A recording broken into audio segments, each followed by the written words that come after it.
Another one? Another one. Ladies and gentlemen, welcome to another episode of Junkyard Digs. Today you join myself, Mook, and this 1971 Lincoln Continental Mark III somewhere in a cornfield in the middle of Iowa. Those are beans. We're in a bean field this week. We just bought this magnificent Malaysia land yacht for $2,500, and we're going to see if we can get it running and driving in an afternoon and drive it all the way home and have another awesome cruiser in the driveway. I bet you claim it for me by the end of the episode. I'm marking it now. We'll see. I really like Bugger Truck, though. They're about the same length.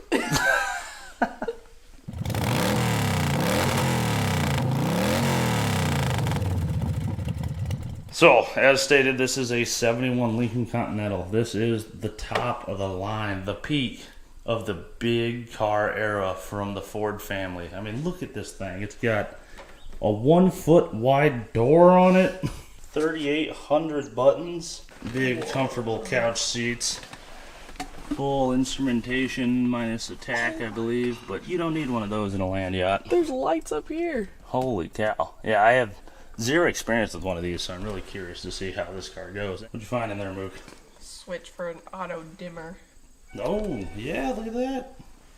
Moving up front, we have ourselves a big old 460 Ford with a Holley carburetor on top.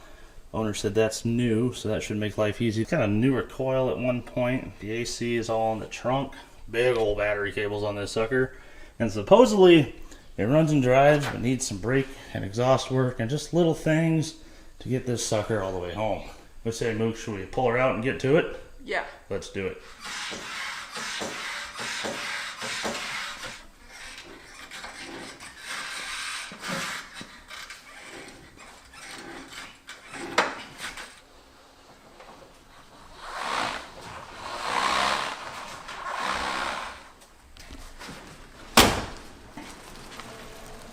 I got a little bit of something. The pedal feels like the master's still working. Feels like the rear brakes are the only thing I have. Interesting. Well, let's get a battery in it and see if it does anything.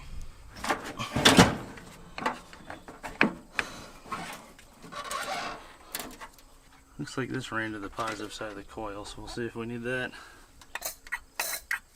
Yeah, it sounds like there's a little. Let's see what happens. How long has it been since it ran? You ran it recently? Or? This 3 months ago. Oh, 3 months? Heck, that's nothing. First things first, does the seat move? Oh, thank God it does.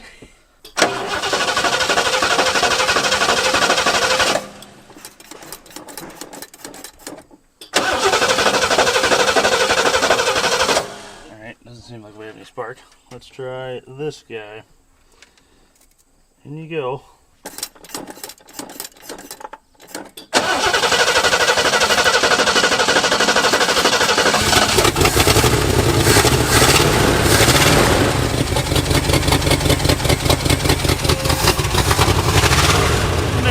Cylinders.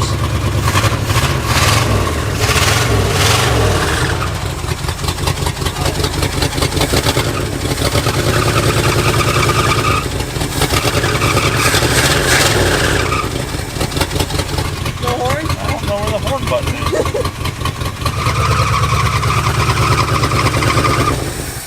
Alright, well, it runs, but we definitely have some work to do. It does not run great. It's missing a couple cylinders. It might be mismatched firing order, or bad plug wire, or bad plug, you never know. On top of that, it appears we have like nothing for brakes. Let's actually take a quick look. Oh yeah, that would do it. The front reservoir is empty. Interesting. You know what I couldn't find in preparation for this, Mook? Any brake components for the front. The only brake component I could find for this at all was the rear hose and the rear wheel cylinders. Perfect. Yeah, maybe pads and hardware, but I didn't even look after I couldn't find a master, calipers, or brake hoses. Ooh, look at that. That clutch fan's good. That thing's junk. Whoa! The hideaway headlight's closed. Oh, yeah, the vacuum system is at least somewhat sealed. Woohoo!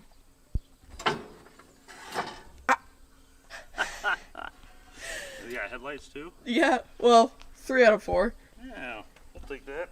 Alright, well, we've got some work to do. Where should we start? I don't even know. I tell you what, checking the firing order should be pretty easy. Let's go with that first, then we can get an idea of what we're getting into. Okay. So is it One. 1, 2, 3, 4, 5, 6, 7, 8? Correct, yeah. Okay. Fords are different from any GM, where GM does an odd and an even bank. Ford counted the way numbers work, 1 through 8. Here's number 1, followed by 5. I got 5 right here. 4, that is correct. 2, that is correct. Come on, give me some wrong ones. 6. 6. Yep. 3. 7 and 8. Damn it. Okay, well, it's not that. Did they all look good? Are they all plugged in? Yeah, they're all plugged in. I mean, they don't look good. The plugs don't look good, but I don't see any big cracks in them or anything. I suppose I could do the more shocking method and see which plugs or which holes are bad. All right, Mook, fire this thing up. Let's see which ones are unhappy.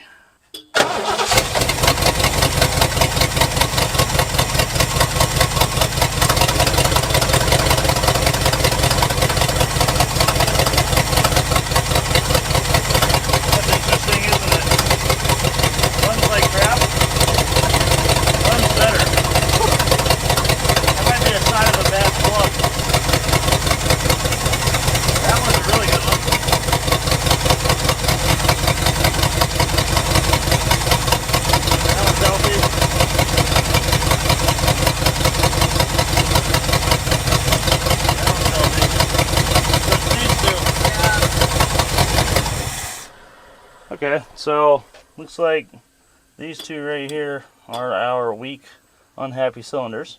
Wait. Oh, this is a, okay, hold up. These wires running into our distributor and that Mallory sticker and ignition coil is an indicator that this right here is a points delete ignition module. So the points have been deleted out of this car. So it may want 12 volts instead of 9. It's probably only getting fed 9, which is why it may run better with this 12 volt lead. So we just need to find a 12 volt keyed source to run our ignition. I bet if I pop this up, I will see one of two things. One, the points thing I just mentioned, and maybe two, some corrosion on these 2 points right here, because I noticed the 2 bad ones are on opposite banks, but right next to each other in the cap. Can I put my guess in? Yeah, what's yours, Mook? Ants. Ants? You know what? I can't say I've never seen it. Yep. There's thing 1, Pertronics points eliminator. And suspect number 2, was it these 2? Yeah, those 2 are pretty corroded. Alright, let's clean our cap and rotor and try it again. Damn, no ants. Alright, got myself a screwdriver, cleaning up these contact points here. What you learning, Mook? It says from Pertronics, all electric ignition conversion kits are 12 volt negative ground kits unless otherwise noted. Alright, so we need to find a 12 volt source. It'll run a little happier. And more importantly, not burn that module out. Alright, points are all cleaned up. Let's see, that'd be really cool if it fixes it. Let's find out.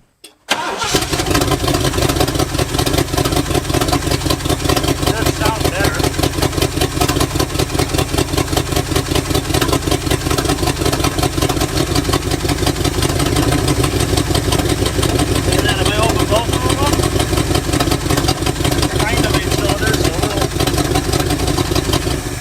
Okay, so in case you can't hear me, what just happened was I was able to open this gap up right here very far, and I got both cylinders to start firing better. What that does is that increased gap length increases the potential and therefore energy that the spark plug sees, so we're essentially just creating a really hot spark. So if I had to guess, I'd say we have some fouled plugs down there, so let's go ahead and pull those 2 problematic ones out and see what's going on. Wouldn't be surprised if the corrosion on these posts was allowing those to miss, thus leading to those plugs fouling out and becoming problematic.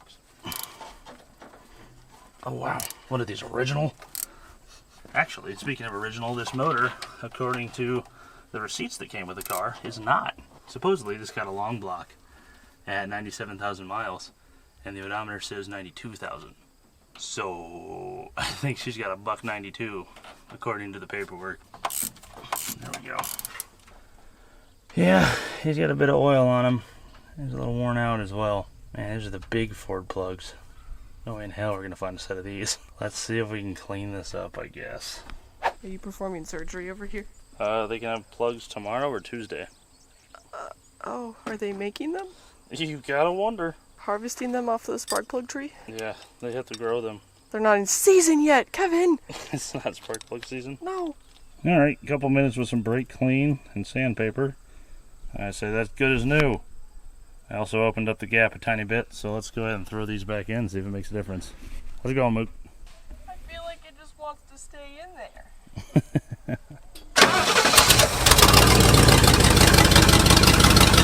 Hey, there we go. Look at that. That's all he's going there right there.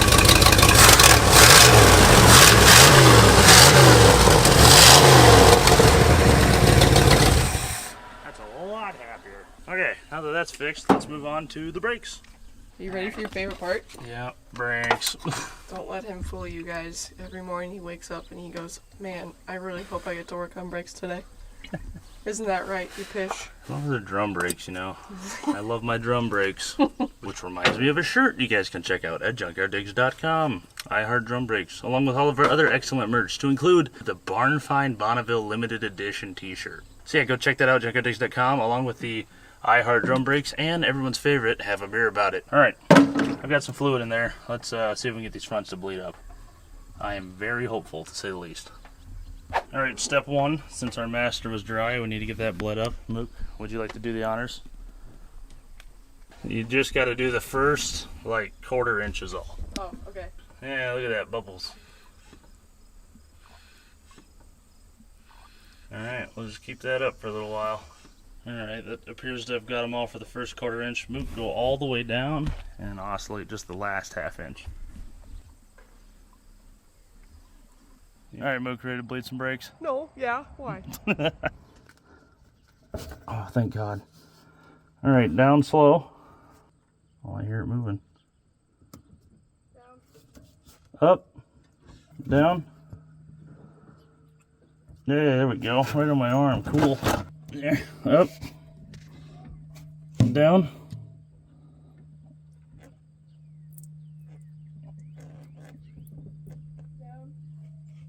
Alright, up. Bled the fronts. That's a very firm pedal. I think we're good. It's a pretty good radio. Nice. Oh, there we go. Come on, little buddy. He's a little crooked. It's a good old car. Oh, yeah, look at this. I never saw what you were talking about up No here. lights up there yet. Yeah, we got seat belts, door ajar. He doesn't do anything. Oh, is that the door? All of our electrical contacts and whatnot are all a little corroded. Like, this guy should be working right now, so I'm sure as we use them, they'll start coming back to life. Like, maybe Mr. Horn, which I'm still not convinced I know where that is. Oh, nice. Well, regardless, what do you say we put an air cleaner on and go for a drive? Sounds good. Let's do it. Alright, get him hooked up. Yep, good as new. Are you sure you know what you're doing? Not at all. Look at that. 464V. Being a 71, this might be a bit of a spicy motor, too. And, well, then again, I don't know what the long block's from. It could be a complete turd if it's a late 70s, early 80s motor. I really don't know. Oh, you know what? I should probably look at that giant exhaust leak, make sure we're not about to lose one of our true dual exhausts. Man, we have been striking gold on dead solid cars this year. This thing is magnificent underneath. But I found our exhaust leak. It appears to be loose. Let's see if I can get under here and fix that. Alright, there we go. I'm either tightening it or it's about to break off. Oh, it's working. Okay, test drive time. Yay! I'm out of here. Can't stop me. I'm leaving. Oh, I can stop you. No, get away. I'm so close to the Put your seat down. Nothing. I'm just permanently gonna bonk my head on the ceiling. That is really tall. Hey, the exhaust is a lot quieter now. Smells like old gas. Weird. Let's go find some fresh gas. What do you say, Mook? Yeah. Blinkers? Yes, we do, according to the dash. Holy hell, this town's built on a hill. Ah, Mook, the horn doesn't work. There's still time to put it back in the guy's garage. What do you think? I don't know if we can sneak it in there. Probably not, no. Look at this hill. Ah! Fuel gauge says 1/4 tank. I don't know if I believe it. Supposedly, there's a gas pump around here. There it is. Fuel. There we go. Look at that. 1984 at its finest. Alright, let's get some fuel in this thing. Can we pay inside? Yeah, maybe there. Is it all the way at the top? You gotta grab corn and squeeze your own ethanol. Oh no. How do I look, Mook? In my Lincoln Continental. You look great. Thank you. You're not dressed up enough though. No, not at all. Yeah, you're right. We are gonna have to hit a Goodwill or something, get some appropriate clothes. I think so. Or at least put on your tuxedo t-shirt. Yeah, it's more our speed. Stop it. Stop it. Gotta get the good shots. Stop it. What are you doing? This is not bueno. Not bueno at all. We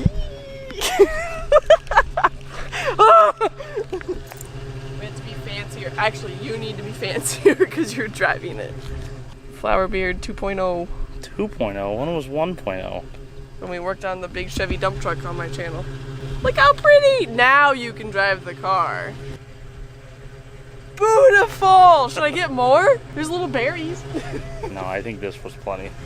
No! I don't see any leaks. That's good. A little bit of rust popping through. I believe it was redone in the 90s was the story, which that red oxide primer right there is a good indicator that is correct. Here's your little lever.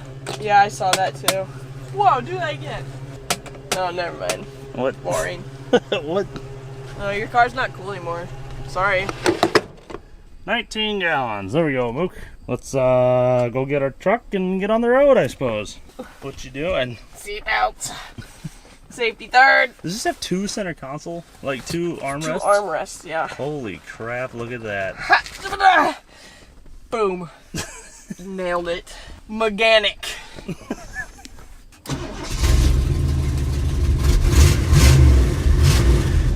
For dual exhaust, they got some pretty standard mufflers on her. Oh yeah, that's more like it. This isn't like a couch, this is more like a one-man lazy boy. Up the hill. Okay, she needs some tuning. Wow. Definitely some tuning to be done, but I think we're running good enough and have enough things working that we can make it home, no problem, and then finish out all the little bits and pieces to really make this thing a good driver. What do you say, Mook? Yeah. Time to hit the open road? Yeah. We've completed our one block test. Let's do it. Yeah. Hi, Mom.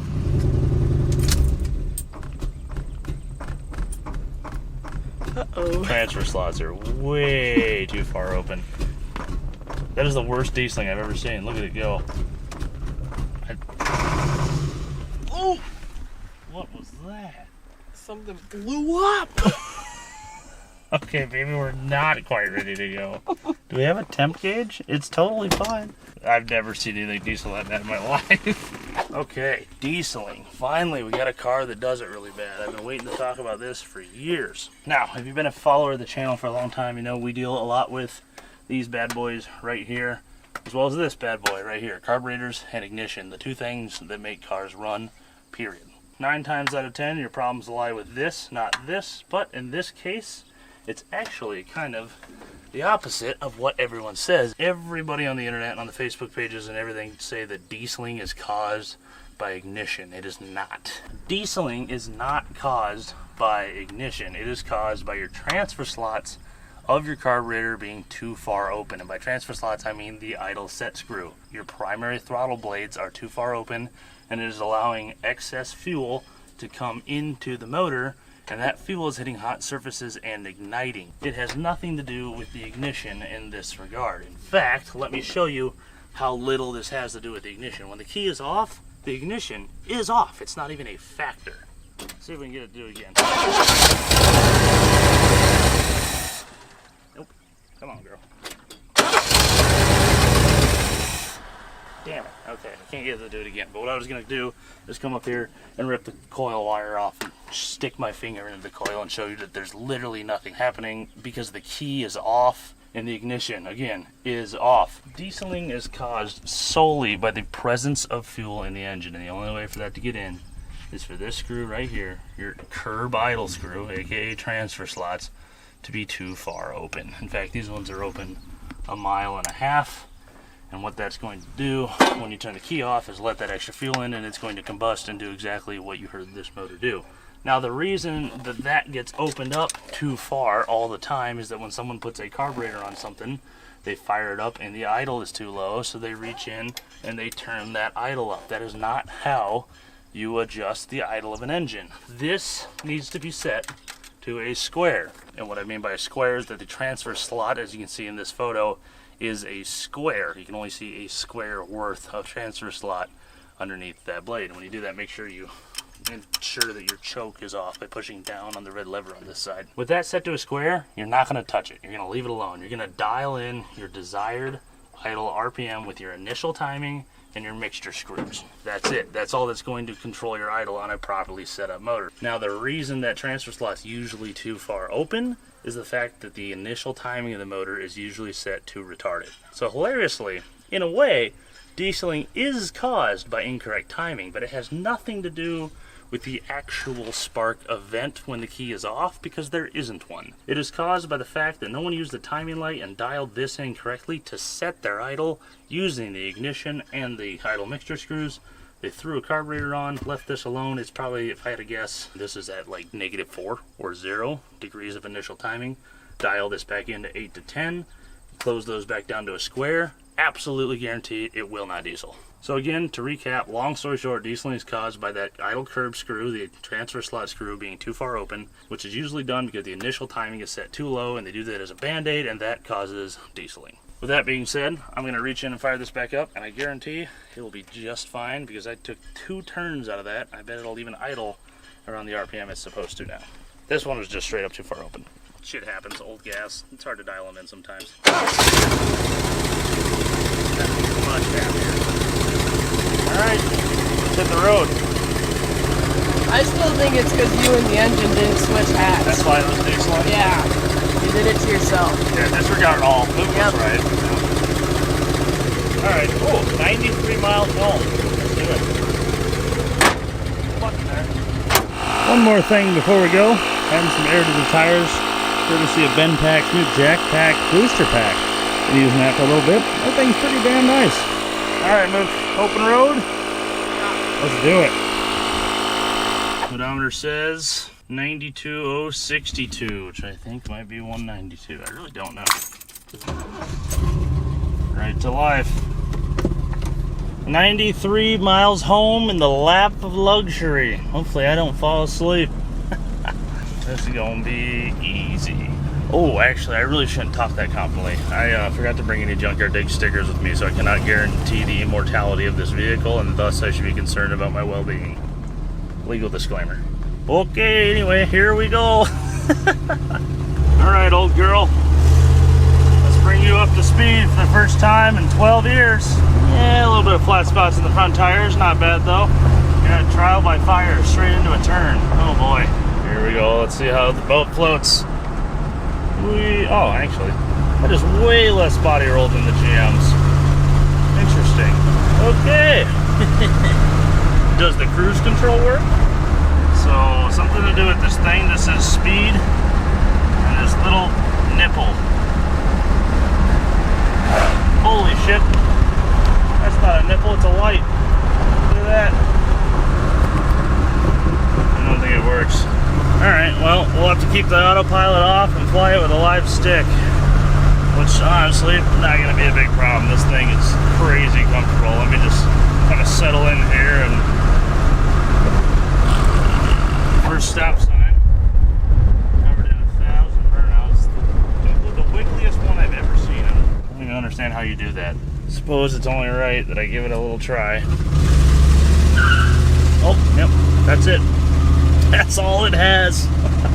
This thing must have no timing in it. Holy crap, what a turd. I got the cruise to work.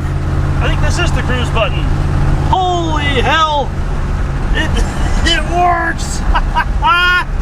Autopilot engaged. Ooh, check it out. There's a little indicator back there that tells me when my brake lights are on. Does it work for blinkers? Oh, damn.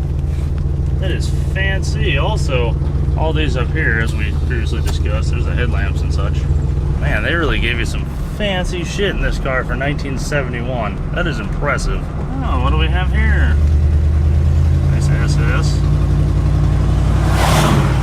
Yeah, much as I suspected, he did not wave back. Not because he does not appreciate the classic 71 Lincoln Continental Mark III, but merely because he is jealous of our high standard of life and luxurious living in the 1971 Lincoln Continental Mark III.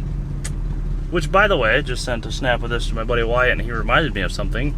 The 71 era 460s would have been the Dove heads, the D0VE heads, the ones that were really good. If you ever find a set of those, grab them. They're worth some money, and they are the best performing factory 460 head. In fact, they're really good heads. Unfortunately, because this car supposedly got a newer motor later in life, I guarantee it is not a set of Dove heads and a high performance 460, but rather a complete, like, 180 horsepower turd, which is why when I put my foot on the floor, it does this.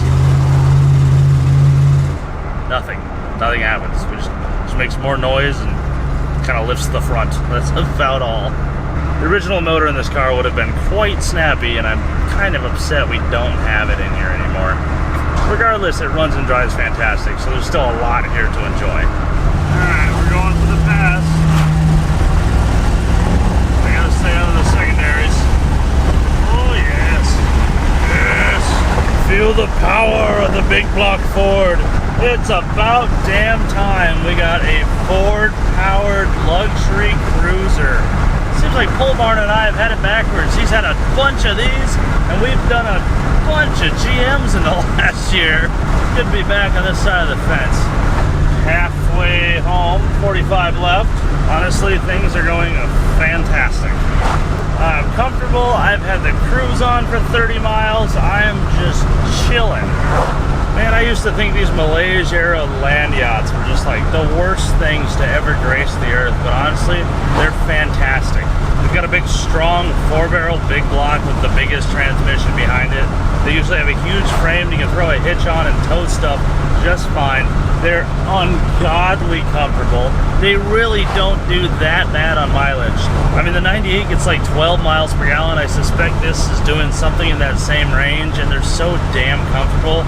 You're okay with paying the extra few bucks for a little worse mileage because you get in, you relax, you get comfortable, and then you just drive and drive and drive, and by the time you get wherever you're going, you're more refreshed than you were when you left. And one of the best parts about these cars is they were spendy. They were expensive cars. And they were usually owned by old people who barely ever drove them. And because they were so expensive, they kept them really nice. And they're all still pretty decent. Like, this is our 4th or 5th big body cruiser that we've had in the last year that has been, like, perfect underneath. And most of those were Iowa cars. I mean, this is just fantastic. The ride is better, they're more affordable, they're easier to find, they're in better shape, and they still have all the big block potential of any muscle car. If you guys don't have some mid-70s cruiser, go find one. Save these things. Go look in a barn, dig one out. It doesn't take much to get them back on the road, and man, are they good at being on the road. Alright, 40 miles left, let's do it. Almost home. This has been pretty effortless so far. It's been a good long while since we had a revival we showed up for that was supposed to be easy and was actually easy. So yeah, very refreshing. And here we are, home once again. The car pulling in the driveway, not hot, not idling funny, still perfectly clean, all 8 cylinders. And most importantly, as you watch when I turn this key, it shuts right off because the transfer slots are closed and the dieseling can no longer occur. We are home, but I don't think we're done having fun yet. I think we're going to get Mook in here and maybe go to town and get lunch. With a car this nice, you got to drive it, so let's drive it. Rim below steering wheel. The horns can be sounded by squeezing the inner rim of the steering wheel. Is that why this is squishy? Whoa. The horn does work! Good thing I can read! Holy shit. Look at that. That's the coolest damn thing I've ever seen. Why is that not anywhere? I've never seen it. I feel like if you're trying to... I used up all the honks. I feel like if you're trying to, like, you know, how we position tires to work on brakes every once in a while, I feel like it's going to accidentally get pressed a few times. Should we go get some lunch? Yeah. What you learning, Mook? Something about tire replacement. Oh, yeah? That might be important. Axle gear ratio. There's standard, which is 2.8, and optional, which is 3. So we got 280s and 3Os. That's Yeah. actually spicier than I would have thought. It feels like 280s. Also, I went poking through the paperwork that they gave us, which is where I found this book, and there was a part number listed for the replacement engine, and I believe it was actually potentially the correct engine. There's a chance we do have the hot motor in here. We just need to wake it up, get that carburetor to open up the secondaries appropriately, and get the timing dialed in. What do you think, Mook? We get her to do a burnout? Yeah. I think we should try. For now, though, let's go get some lunch. How would it be, Mookers? Good. Be good? Yeah. Bueno. Look at that. Beautiful. Good going to lunch car right there.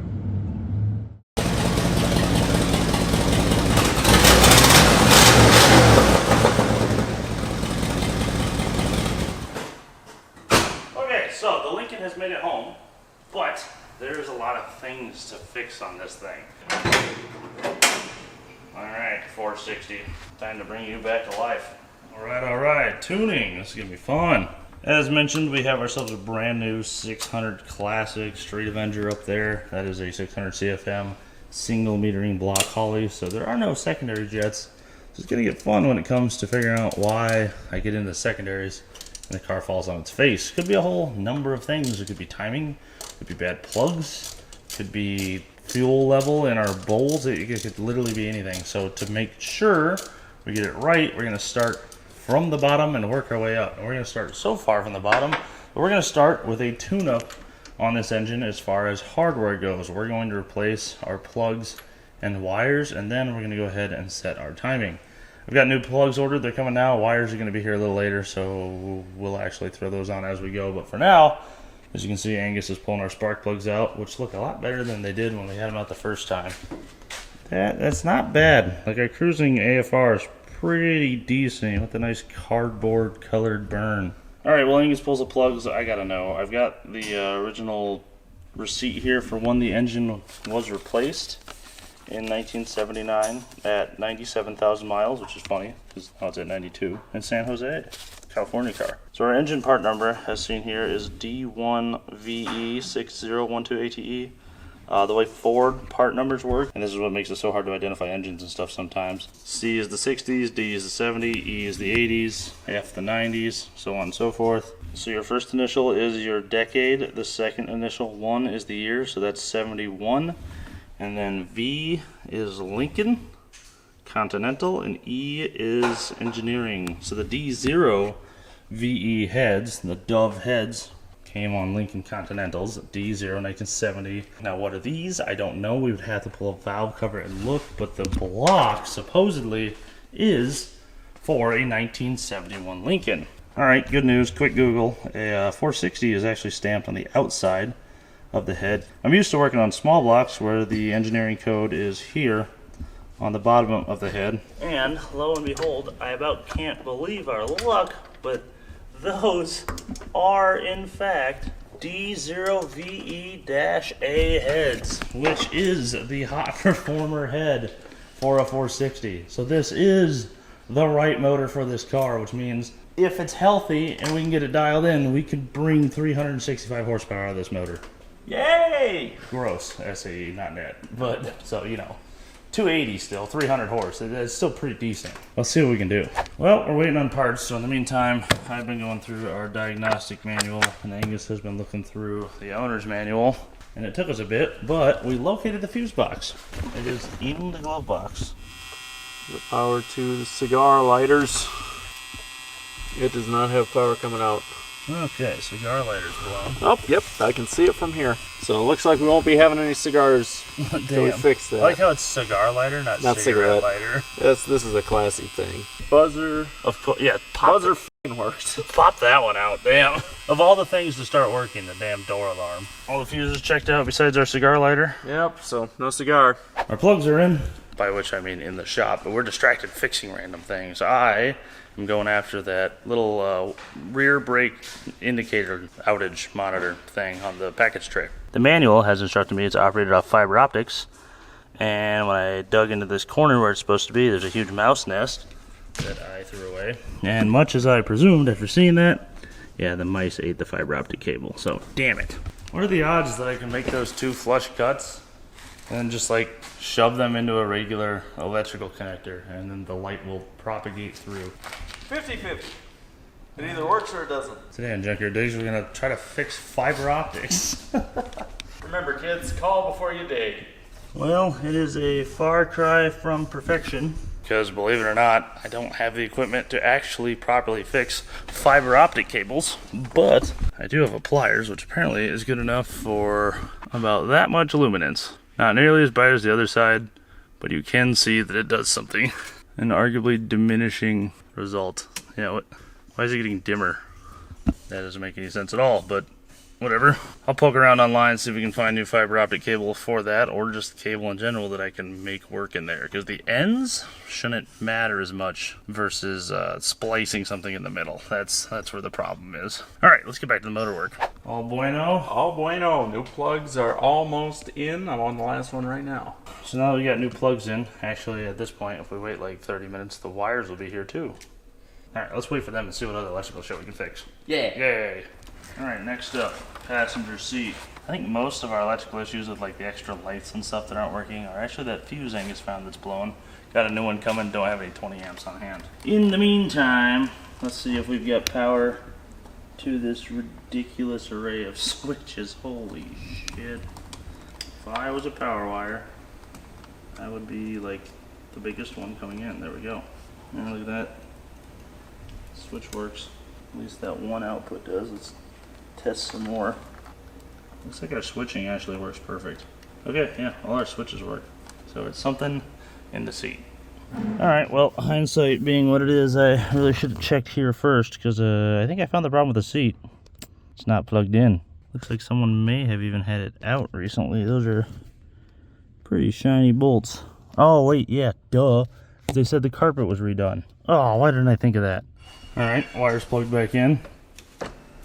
Wires forward, backwards. Front tilt. Rear tilt. Wow, that works way better. What do you know? Right, while Kevin is putting the door back together and we're waiting on spark plug wires, I'm going to go ahead and replace our fuel filter. We don't know how old that one is. We don't know if it's clogged, so we're just going to throw a new one in line to eliminate that variable. Alright, fuel filter, get out of here. Oh, it's very rusty. Let's see. Yummy. Let's see, was it plugged? Oh, it wasn't plugged. Yeah, it tastes like fuel.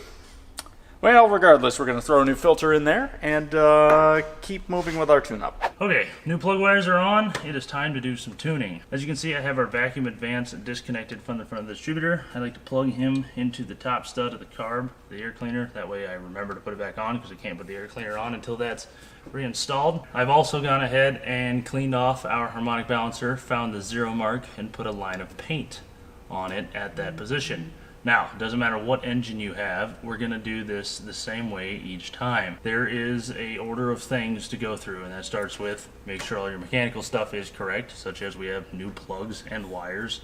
Our points would be nice and clean, our condenser would be clean. In this case, they've been replaced. There's no vacuum leaks that I can see, so as far as the mechanical side of things, this should be good to go. Now, from here, step 1, we're going to dial in our timing. I'm going to get the timing light out. I'm going to shoot for, factory calls for 4 degrees initial. We're going to bump it up to 8 to 10, give this thing a little more spice. Once that's set to 10 degrees, we're going to move back here and set the float height, front and rear, on our carburetor. The way we do that is to remove some screws on the bowls here on the side, and then move these screws, or this nut actually, in and out to adjust the level of fuel in the bowl. And then from there, we're going to go ahead and adjust our idle mixture screws and get this thing to idle the best that it can, make sure everything is correct. And then we're going to go for a drive and see if we're still too lean or if we found a problem while doing all of this. Actually, there's one more thing we're going to do I forgot to mention. I mentioned this earlier in the video, but you want to make sure your transfer slots are set to a square. There's 2 ways to do that. 1, take the carburetor off and look at the bottom of it. 2, find your ported port, which on Holly is up here, and then put a vacuum gauge on it, put your finger on it, and make sure there's no air flowing through it. Make sure it's not actually sucking any air. If it is, it's open too far, And you got to close that idle curb screw down, the transfer slot screw down, until those are set to a square. There you go. Freshly cleaned PCV, or a new one. Another thing that is good to do when doing a tune-up, those do get dirty and clog up. They are good to replace. And then the last step is to come into our idle mixture screws, gently run them all the way in. 2, and bring them out 1.5 turns. There you go. So 1.5 to 2 turns out should be plenty rich, which will be a safe spot to tune, and then we will dial those in using our vacuum gauge. Alright, let's get that sucker plugged in, fire this up, and go through everything I just said. Alright, step 1, timing. Yep, just like I thought. Right now I've got our dial indicator light set to as low as I can go, which is below 0.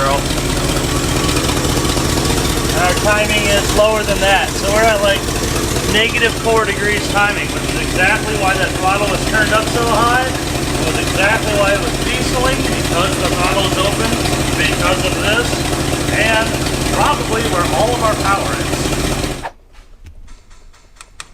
Hey, there we go. That took forever. PV blaster, a bunch of wiggling and pressure evenly on both sides. We're able to get that sucker loose. Alright, let's get them rotating freely, and then dial our timing in. More ignition timing in it now. Okay, so in this clip, it's both really hard to see what I'm talking about and hear what I'm saying, so let's break it down here. When I point our timing light at the harmonic balancer, it's going to make a strobe that will light up every time the spark plug goes off, and that will give us this strobed effect where we can see this line, and as we move the distributor, that line will move. What we're going to do is turn the dial on this dial advanced timing light to the number I want for my initial timing, which in our case is 10. And then we're going to shine the light back on the harmonic, reach down and turn the distributor until that line moves into position with the pointer, and then our engine is set to 10 degrees of initial timing. I mean, you can already see it here. It goes down around 15, it's up around basically maximum vacuum already.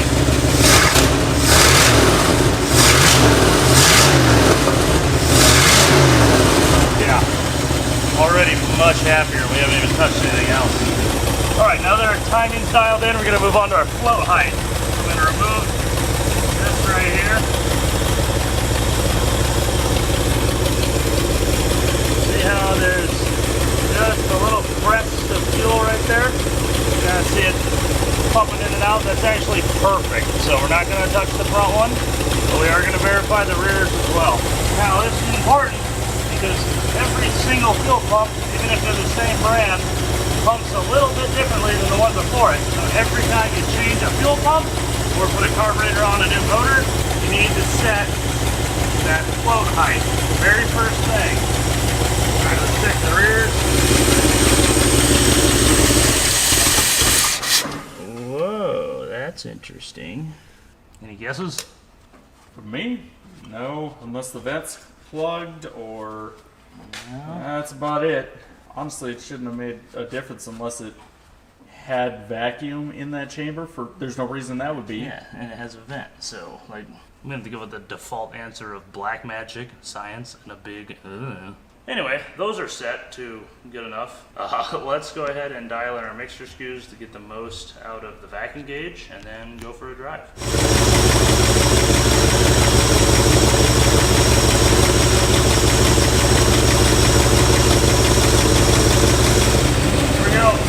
Just under absolute perfect vacuum of 20.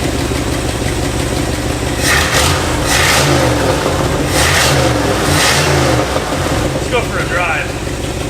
This is way quieter now. With that exhaust leak still there, but it's much quieter, which is another clue of late timing. If your exhaust is just like exceptionally loud, it's because most of the explosion is happening outside of the engine. Oh, whew. The response so much better. Now, do we have 365 horsepower of big block glory?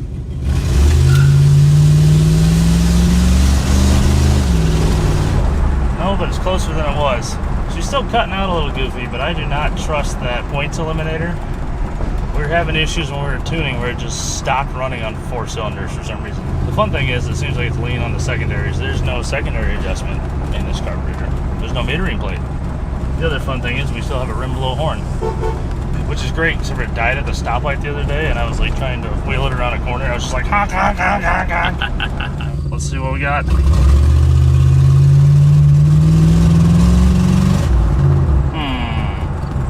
That was weird.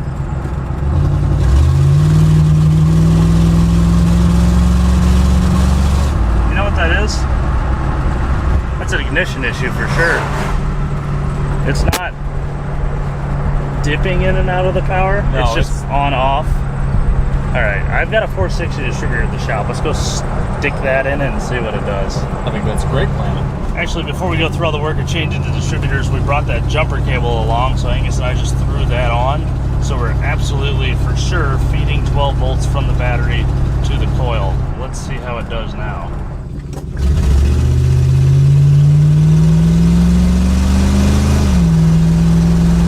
Ignition's good now. Okay, well that's that fixed. That was absolutely a low voltage issue. But we're still missing like 100 something horsepower. You know what I never did check? Our total timing. I gotta wonder if we've got a bad advance weight or something in our distributor, and we're just sitting at 10 degrees of total timing, which would be very lame. Like this. 45, 50, 55, 60. Yeah. I think the 98 would whoop this thing's ass. Oh yeah. Alright, back to the shop. A little more investigating to do. Alright, let's test total timing, just like setting the initial timing, but a little backwards. What we're going to do is take our timing light for our line once again.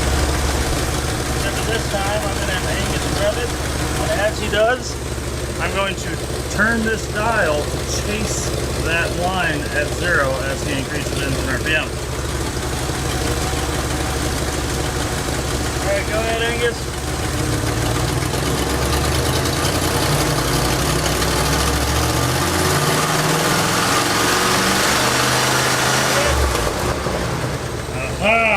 Much as I suspected, we only have 16 degrees of total timing, which means that distributor has something wrong with it.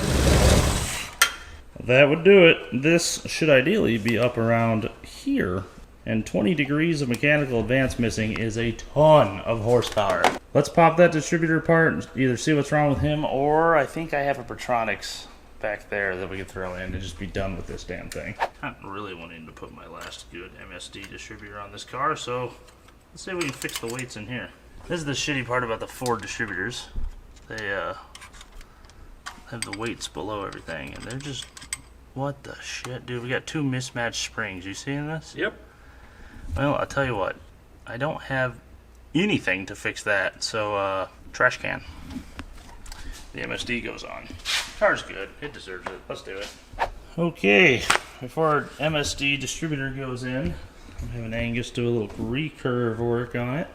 We also had some clearance issues where our Hall effect sensor was hitting the magnet, so we have to fix that. Anyway, now that it'll probably work without dying immediately, it should be a good distributor. What I've done is taken a look at all these graphs and used my big brain and decided this one. Actually, what I did was compare our factory advance at 2000 RPM to this, and 10 is right in the middle of 9 to 13. So we're going to start there, which requires 1 heavy and 1 light silver spring. And then these lines here indicate the amount of timing we add on mechanically using a stop bushing. So if I start at 10 degrees initial and I add 23 degrees with a green bushing, we will have, say it with me now kids, 33 degrees. Woo, which should be pretty damn good. Ta-da! Alright, there we go. We have ourselves an MSD billet distributor, but I just remembered I forgot to fix something else I discovered. Not only do we not have all of our ignition timing by 20, but we also have an issue with our throttle hitting the intake right there. So we're only getting like 2/3 throttle and definitely not getting the secondaries open. So if we can get that to clear as well, and get that carburetor to open up properly, I think we will literally have dialed in another 150 to 200 horse into this motor. Yeah. Let's get that cleared and get that working. In the meantime, Angus threw our extra fuse in, and supposedly, yes, look at that. We have a trunk light up there now. Hey, there we go. There we go. Those are working. They also have a The trunk light. Woo! So yeah, that fuse fixed all of our issues. All right, let's get that intake clearanced and make some power. There we go.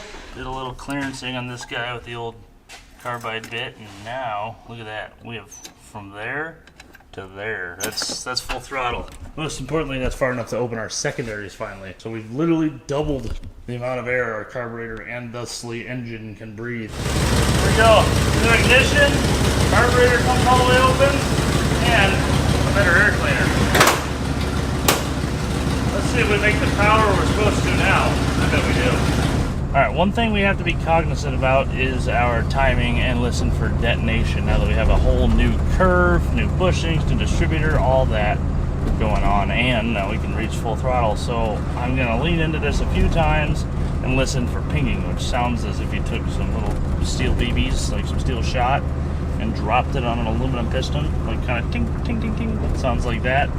Really bad pinging sounds like someone stuck a wrench into a fan shroud. So if you hear that, definitely something wrong.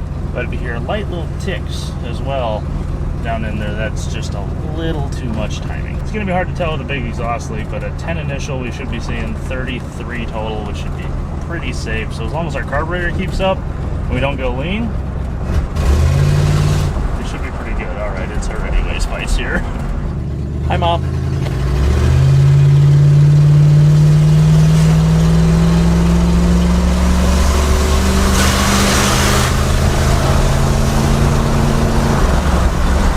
That's a lot better.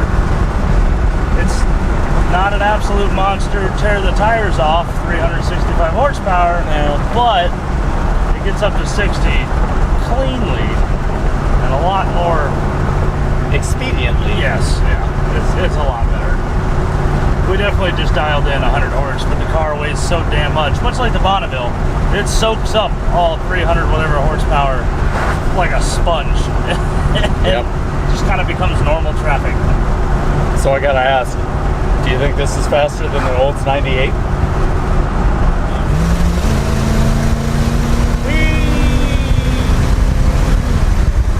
Yeah, it's faster than 98. Yeah.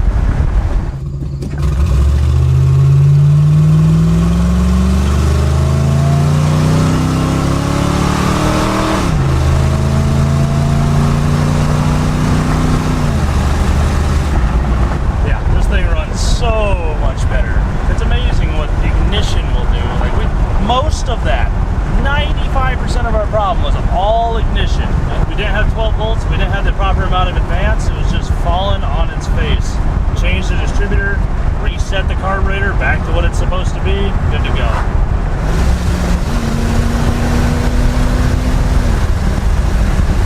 Yeah, that's 280 horse. Yeah. That's 3. Which is 280 with the tall gear. I bet this has 280 gears. Oh, for sure. I think we've got all the power out of this motor. It's pretty damn good. But there is still one remaining question. Ooh, I love this question.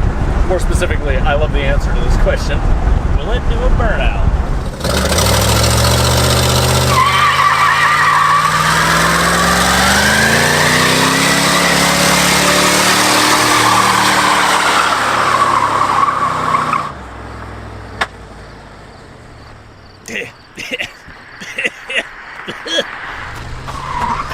We're committing crimes.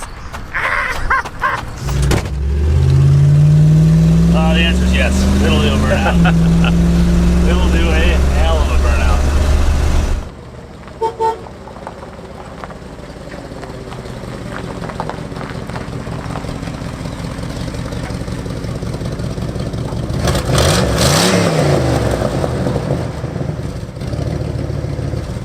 Well, there you have it, folks. That is our revival, drive home, and repair of a 1971 Lincoln Continental. A car that has sat for 12 years. We pulled it out, got it back on the road in an hour, and then spent a single day of bringing that 460 back to life and pulling all the power back out of it, which I think I can say confidently that we did succeed. Oh yeah. This thing is night and day from where we started with. Oh, it's so good now. Well, with that, like I said a few times, I already have the 98. I like the 98. Angus, here's a Lincoln for you. Hope you guys enjoyed this episode. We'll see you right here next week for another one. Check out the merch, junkyarddigs.com. I hope you guys enjoyed. We'll see you right here next week. Peace. I have to build like an actual garage. All I have are barns. Yeah, I didn't want to fix all the electrical shit. That's all you. That's fair.